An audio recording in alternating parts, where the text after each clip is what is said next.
Lomé accueille, les 10 et 11 avril 2025, le tout premier congrès scientifique organisé par la Société togolaise d'hépatogastroentérologie et d'endoscopie digestive Sotoguide. Placé sous le thème « Hépatopathie chronique à l'ère de l'accès universel aux soins », ce congrès aborde des sous-thèmes essentiels tels que le syndrome métabolique, Helicobacter pylori, l'oncologie digestive, la santé mentale liée aux troubles digestifs, les hépatites virales et la grossesse. Ce rassemblement scientifique représente une avancée significative dans le domaine de la santé digestive, tant au Togo qu'en Afrique. Avec patience, savoir-faire et une volonté pure. L'oncologie digestive, il l'affronte sans trembler. Ils l'affrontent sans trembler. Ils sont là, debout, vaillants, ils nous soignent. Ce sont les héros du quotidien.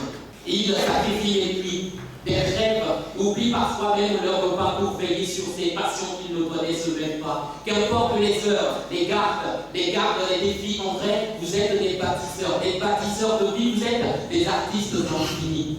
Mesdames, Mesdemoiselles et Messieurs, j'aimerais qu'on se mette debout pour tous ces héros bien cachés. Ceux qui réparent nos intérieurs, ceux qui réparent nos intérieurs dans ce monde bien pressé, ceux qui écoutent nos corps là où nous-mêmes nous fuyons, ceux qui allument nos espoirs dans le noir de nos nuits. Que l'oreille qui n'entend pas entende, que la tête qui ne comprend pas comprenne, puisque les yeux qui voient, ces yeux ne voient plus. Lors de la cérémonie d'ouverture, présidée au nom du ministre de la Santé et de l'Hygiène publique, le professeur Saka a encouragé les participants à partager leurs connaissances, expériences et savoir-faire pour améliorer la prise en charge des patients. Permettez-moi de rendre grâce à Dieu qui nous a permis de nous retrouver ce jour pour ce premier congrès scientifique de la Sotoguide. Je vous transmets les salutations fraternelles du ministre de la Santé et de l'Hygiène publique, le professeur Tien Daé. En son nom, je vous souhaite une très chaleureuse et cordiale bienvenue à Lomé, vous qui venez des pays amis et frères. Ce congrès est une occasion unique d'échange entre les médecins gastroentérologues du Togo, d'Afrique et d'ailleurs. Le thème de cette rencontre scientifique, hépatopathie chronique à l'ère de l'accès universel aux soins, permettra à tous les congressistes d'échanger sur les nouveautés en matière de recherche, sur ces hépatopathies qui constituent un véritable enjeu de santé publique. En effet, les hépatopathies chroniques représentent une part importante de la mortalité dans le monde. Et pour les chiffres, en 2017, près de 1,5 million de décès dans le monde étaient dus à ces affections, et en particulier à la cirrhose. Cette forte mortalité, cette rencontre donne bien à point nommé pour poser les bases d'une meilleure compréhension, d'une meilleure prévention, d'une meilleure prise en charge de ces affections dont le résultat ultime sera l'amélioration de la santé de l'eau. J'encourage donc tous les participants à contribuer activement aux discussions, à partager leurs expériences, leurs découvertes, leurs idées novatrices et leurs expertises. Votre expertise et votre engagement seront essentiels pour faire de cette rencontre scientifique un succès. J'encourage vivement tous les participants à tirer parti de ce qui permettra d'améliorer la prise en charge des populations et également à tisser des liens qui serviront tout au long de vos carrières respectives. Je ne saurais finir mes propos sans remercier tous les acteurs impliqués dans l'organisation de cet événement et à ceux qui contribueront à son succès.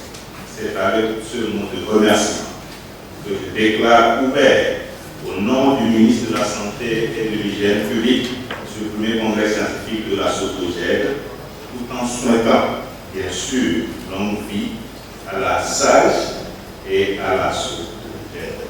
Je vous remercie. Le docteur Lawson Ananiso Latemaouli a expliqué les modes de transmission des hépatites, les différents types, les formes les plus graves et dangereuses, ainsi que les moyens de prévention. On a fait une mini-conférence tout à l'heure sur l'hépatite virale bêta. L'hépatite virale bêta, c'est une hépatite qui est due à un virus.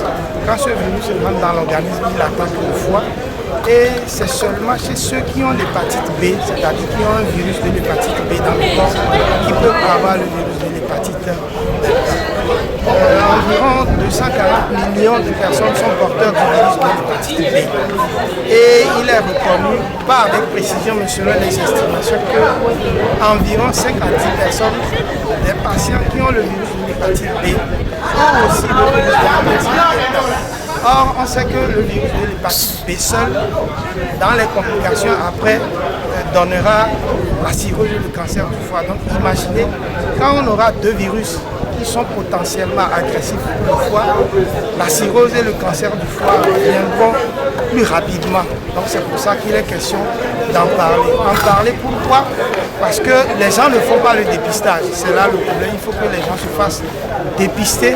Et si on vous dépiste tôt, on vous prend en charge. Et mieux, on évite les complications si éventuellement vous êtes atteint de la maladie. Est-ce qu'on peut la prévenir? Oui.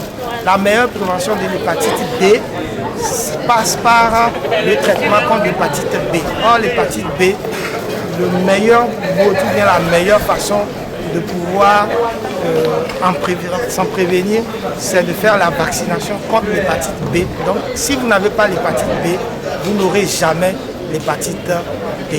Comment on peut l'attraper? On peut l'attraper par la transmission parentérale, c'est-à-dire du sang, le sang qui est contaminé et quelqu'un qui est en contact avec ce sang peut avoir la maladie. On peut l'avoir aussi par la voie sexuelle. Contrairement à l'hépatite B, l'hépatite delta, on ne peut pas l'avoir de la transmission materno-fœtale, c'est-à-dire de la mère à l'enfant au cours de l'accouchement. Or, l'hépatite B, la transmission materno-fœtale, elle est très importante, c'est-à-dire une maman qui est enceinte et qui va accoucher risque de transmettre le virus de l'hépatite B à son enfant. Les symptômes ne sont pas visibles, c'est pour ça qu'on les appelle les maladies silencieuses ou bien des tueurs silencieux. Et généralement, quand les symptômes sont là, c'est qu'il y a des complications derrière.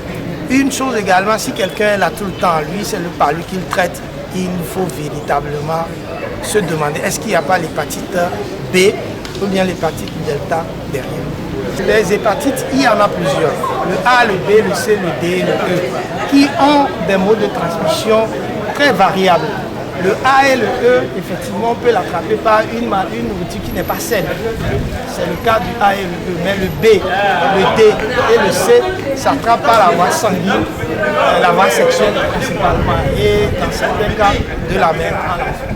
Quand on dit hépatite, c'est le foie qui est malade. Donc, quand le virus rentre dans l'organisme, c'est le foie qui l'attaque. Mais dans l'évolution après, elle peut donner des symptômes au niveau de l'estomac. La personne peut vomir du sang dans les complications après. Oui, elles sont évitables, bien sûr. Si on connaît les modes de transmission, on peut facilement les éviter, les modes de transmission. On ne se lassera jamais d'en parler. C'est la voie sexuelle de la mère à l'enfant et les objets souillés de sang, surtout pour les hépatites virales B, C et D. Et les hépatites A et E, c'est essentiellement la voie orofécale, c'est-à-dire une nourriture qui n'est pas saine, les mains sales. Quand on va aux toilettes, il faut se laver les mains, avoir une bonne hygiène de vie. Le président de la Société africaine d'hépato-gastro-entérologie et d'endoscopie digestive, SAHGE, Monsieur Ngo Innocent, a, pour sa part, salué le soutien scientifique et mobilisé les spécialistes des autres pays à participer aux échanges. Nous apportons essentiellement un soutien scientifique. Nous mobilisons les professionnels des autres pays à participer à ces échanges. Donc c'est ça l'essence même de ces réunions, c'est l'échange d'expériences, le partage de connaissances. Et c'est ce que la société africaine apporte aux sociétés nationales. Un premier congrès, on a une qualité d'organisation, une pertinence du sujet qui n'a rien à envier aux anciennes sociétés qui existaient dans le pays. Le conseil, ce serait de poursuivre sur cette lancée, de favoriser l'arrivée de nouveaux gastro-entérologues pour qu'il y ait une population de spécialistes en nombre suffisant de prendre en charge la population togolaise.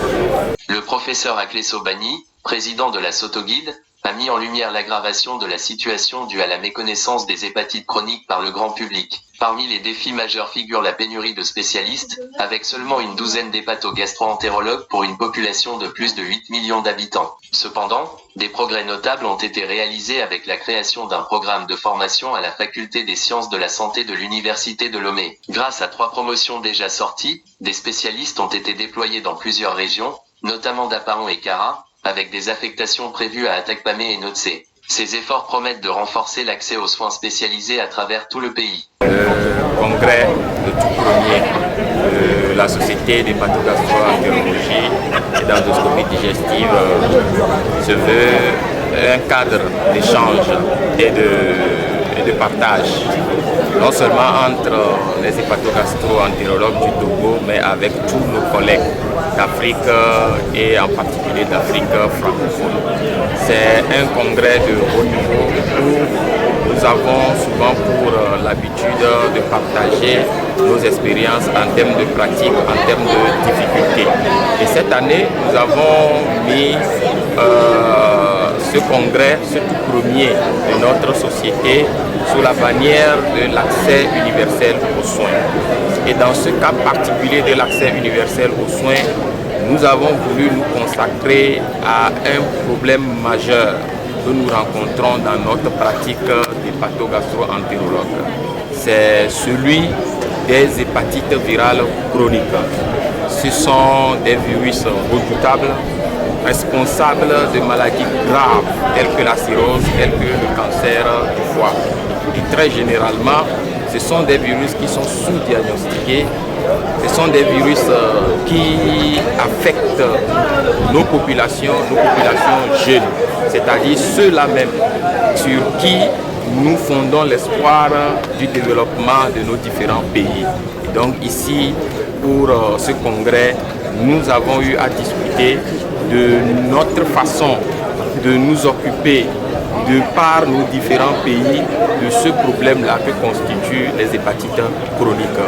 Et nous ressortons ici avec de très belles recommandations, avec des perspectives d'amélioration de nos pratiques, mais également des perspectives d'amélioration de la prise en charge de nos patients qui sont souvent infectés par ces virus-là.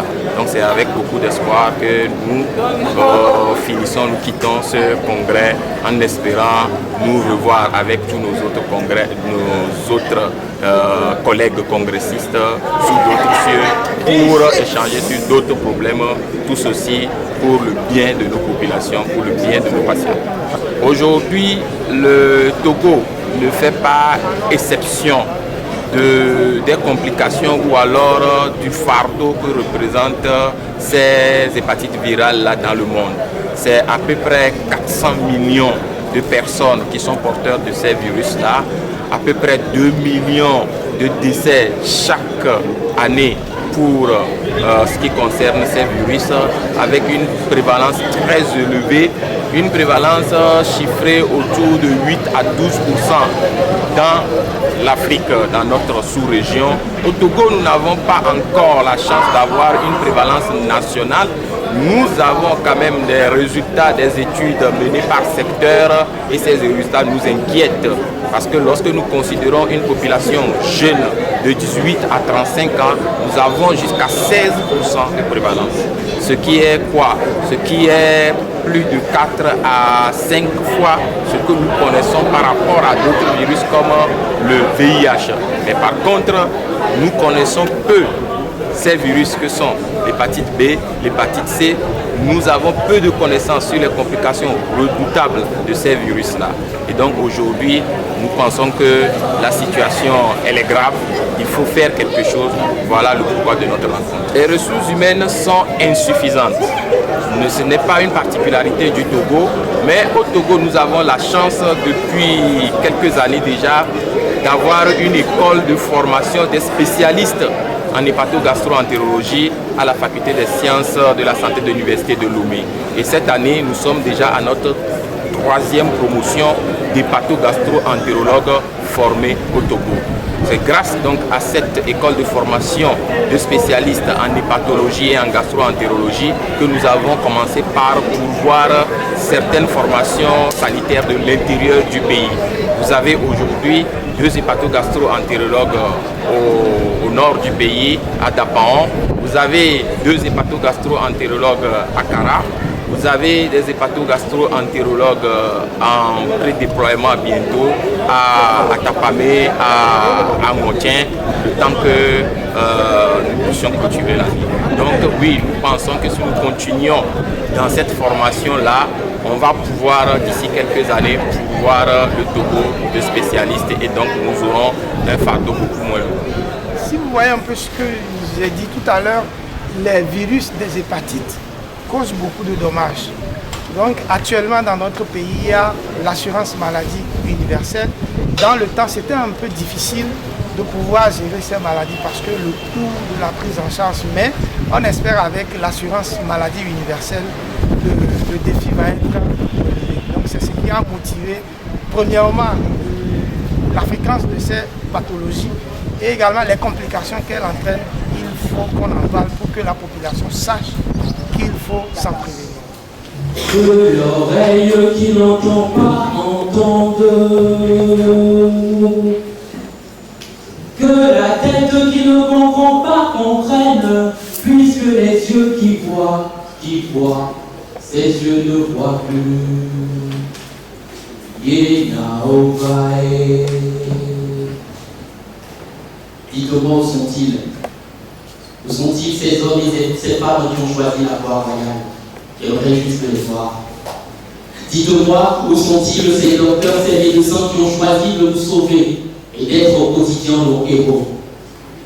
En fait, j'ai juste quelques mots à leur endroit. On m'a dit, ils n'ont pas de cape, pas de sabre, pas de sort. Mais chaque jour, ils vont au front, ils vont corps à corps. Pas sur les champs de bataille, non, mais dans des ventres en guerre, là où le froid s'effrite, là où l'estomac désespère.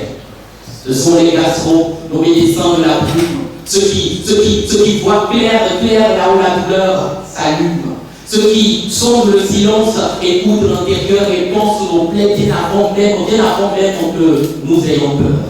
Et quand le foie s'enflamme et que l'hépatite devient trône, quand la maladie chronique s'empare de la couronne, ils sont là, ils ne fuient pas, ils sont là, ils étudient, ils analysent, ils s'arment de science, d'empathie et de maîtrise. Le syndrome métabolique, ils le prennent de face. Obésité, diabète, peu importe. Ils réduisent la disgrâce. Ils recousent les liens entre le sucre, le pancréas et le foie. Et le foie les rappelle au cœur que le ventre aussi fait sa loi. Et où sont donc ces hommes, ces femmes qui ont choisi la voie royale? J'ai quelques mots à leur endroit. Dites-moi où sont-ils? Est-ce qu'ils sont présents dans la salle? S'ils sont là, j'aimerais les entendre. Oui, nous sommes là. Est-ce que vous êtes là? Oui.